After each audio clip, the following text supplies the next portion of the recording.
ఈరోజు వాక్యము ఆదికాండము 42వ అధ్యాయము 25 నుండి 31 వచనాలు.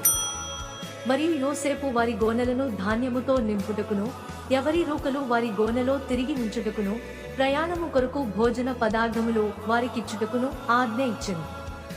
అతడు వారి ఎడల నెట్లు జరిగించెను. వారు తాము కొనిన ధాన్యమును తమ గాడిదల మీద ఎక్కించుకుని అక్కడ నుండి వెళ్ళిపోయేది.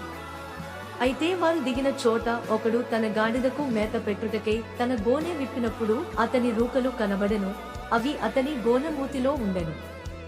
అప్పుడతడు, నా రూకలు తిరిగి ఇచ్చివేసినాడు, ఇదిగో ఇవి నా గోనెలోనే ఉన్నవని తన సహోదరులతో చెప్పెను.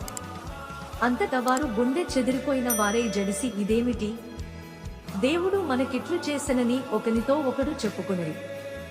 వారు కనాను దేశమందున్న తమ తండ్రి అయిన యాకోబు నొద్దకు వచ్చి తమకు సంభవించినది యావత్తును అతనికి తెలియచేసిరి. ఎట్లనగా, ఆ దేశమునకు ప్రభువైన వాడు మాతో కఠినముగా మాటలాడి మేము ఆ దేశమును వేగుచూడవచ్చిన వారమని అనుకునేము. అప్పుడు మేము యథార్థవంతులము, వేగుల వారము కాము. దేవుడు ఈ చిన్ని లేఖన భాగాన్ని దీవించి ఆశీర్వదించునుగాక. ఆమెన్.